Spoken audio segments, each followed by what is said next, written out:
आइए योग को अच्छी तरह समझें। आज के समय में योग क्या है, ये न जानने वाले लोग बहुत कम हैं। योग अत्यंत लाभकारी है, ये बात लगभग सभी स्वाभाविक रूप से स्वीकार करते हैं। अनेक योग गुरुओं ने योग पर पुस्तकें लिखी हैं, जिनमें से कुछ बहुत लोकप्रिय भी हुई हैं। लेकिन यदि थोड़ा गहराई से देखा जाए तो इन पुस्तकों में से अधिकांश केवल उन्हीं विशेष योग रूपों की चर्चा करती हैं जिनका प्रचार वे गुरु स्वयं करते हैं। साथ ही इन पुस्तकों का बड़ा हिस्सा योग को आदेशात्मक दृष्टिकोण से प्रस्तुत करता है। योग को धर्म या अन्य आस्था आधारित प्रणालियों की तरह एक विश्वास प्रणाली के रूप में चित्रित किया जाता है। उदाहरण के लिए, जब ये पुस्तकें आसनों या श्वास प्रश्वास के अभ्यासों की बात करती हैं, तो उनके स्वास्थ्य लाभों का अवश्य उल्लेख करती हैं।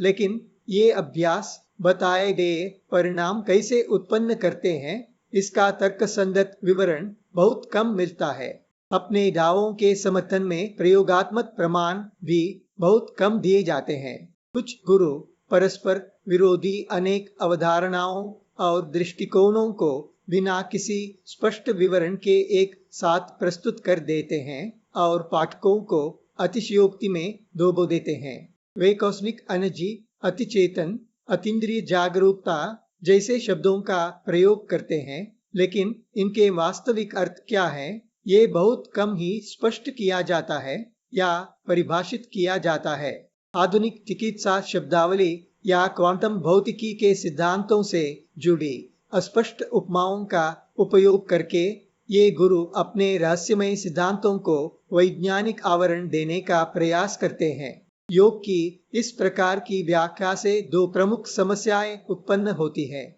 पहली, यदि योग के पीछे कार्य करने वाली मूल प्रक्रियाओं को स्पष्ट रूप से न समझा जाए तो उसके संपूर्ण लाभ प्राप्त करना कठिन हो जाता है। दूसरी, जिसे ठीक से समझाना न हो, ऐसी कोई भी प्रणाली समय के साथ विकृत हो जाती है और अपना महत्व खो देती है। हमें एक ऐसी योग पद्धति की आवश्यकता है जो स्पष्ट रूप से परिभाषित हो, जिसके सिद्धांत दृढ़ हो और जिसे यथासंभव निष्पक्ष रूप से परीक्षण के लिए परखा जा सके। ऐसी प्रणाली जो भरोसेमंद और अपेक्षित परिणाम दे। क्या आज हम जो योग देख रहे हैं वह इन मानदंडों को पूरा करता है?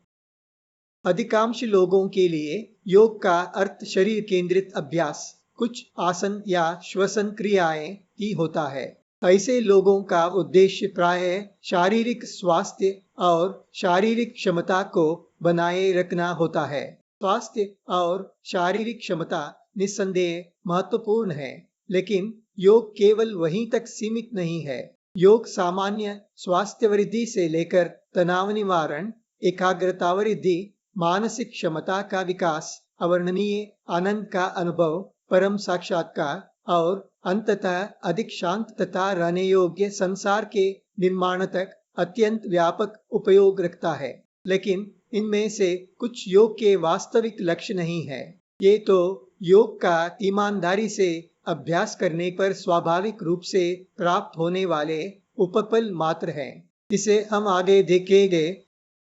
योग का इतिहास हजारों वर्षों पुराना है। समय के साथ योग में अनेक परिवर्तन हुए और उसने कई नए रूप धारण किए।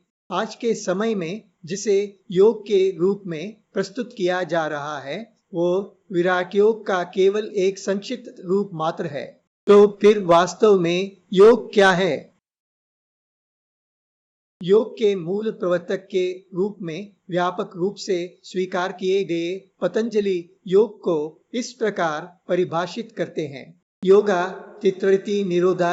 योग का अर्थ है मन की क्रियाओं को नियंत्रित करना। योग सूत्र 1.2 अर्थात योग मन को पूर्णतः शांत अवस्था में लाने से संबंधित है। लेकिन शांत मन होना ही योग का अंतिम लक्ष्य नहीं है। मन को शांत करना केवल एक विधि है, मन से परे किसी अवस्था तक पहुंचने का साधन। वह अवस्था क्या है, इसे हम आगे देखेंगे। पतंजलि के योग सूत्र के इसी दूसरे सूत्र से स्पष्ट होता है कि योग मुख्यतः मन केंद्रित पद्धति है। आज हम जिसे योग के रूप में देखते हैं, उसके अनेक अंग इसमें बहुत कम मात्रा में पाए जाते हैं। आइए पतंजलि द्वारा प्रतिपादित इस मूल योग में थोड़ा और प्रवेश करें।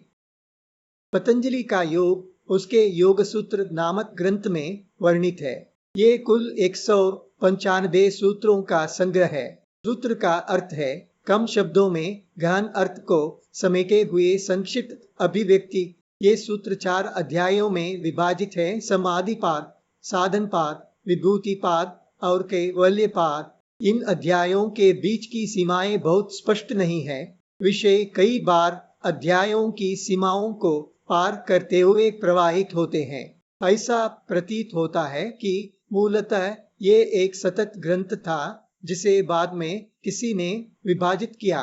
पहले 2 अध्यायों में योग सूत्र के केंद्रीय तत्व सम्मिलित हैं। वे मूल सिद्धांतों और विधियों की चर्चा करते हैं। शेष अध्याय बाद की जोड़ प्रतीत होते हैं। इसलिए मैं सामान्यतः इन्हीं पहले 2 अध्यायों पर अधिक ध्यान केंद्रित करता हूँ। अधिकांश लोगों की मान्यता है कि पतंजलि का योग ईसा पूर्व 200 के आसपास प्रचलन में आया। कुछ लोग इसे बाद की अवधि ईसा की 4वीं से 6वीं शताब्दी से जोड़ते हैं, लेकिन आगे जिन कारणों का मैं उल्लेख करूंगा उनके आधार पर मेरी धारणा है कि पतंजलि ईसा पूर्व 200 या उससे भी पहले के समय का व्यक्ति था। इन तिथियों को लेकर मैं अधिक आग्रह नहीं करता, किंतु कभी कभी कालक्रम ये समझने में सहायता करता है कि विचार एक चरण से दूसरे चरण तक कैसे पहुंचे, आज का योग अपने वर्तमान स्वरूप में कैसे आया और इसके लिए कौन से तत्व उत्तरदायी रहे, इसे समझने में ये उपयोगी होता है। पतंजलि के योग का मुख्य विषय मन को क्रमशः पूर्ण शांति की अवस्था तक पहुंचाना है। इसका उद्देश्य हमारे व्यक्तिगत अस्तित्व के परम सत्य को जानना है। उस लक्ष्य तक पहुंचने के मार्ग के रूप में ध्यान को बताया गया है। इस योग में शारीरिक आसनों और श्वसन अभ्यासों का उल्लेख बहुत सीमित है। उन्हें केवल ध्यान की पूर्व तैयारी के रूप में देखा गया है। स्वास्थ्य वृद्धि कभी भी लक्ष्य नहीं रही। पतंजलि के योग में 8 चरण हैं, जिन्हें अष्टांग योग कहा जाता है। संक्षेप में ये हैं: यम, नियम, आसन, प्राणायाम, प्रत्याहार, धारणा, ध्यान और समाधि। पूरी किताब सुनने के लिए कृपया https://tiniercom/mylibri 1234 देखें।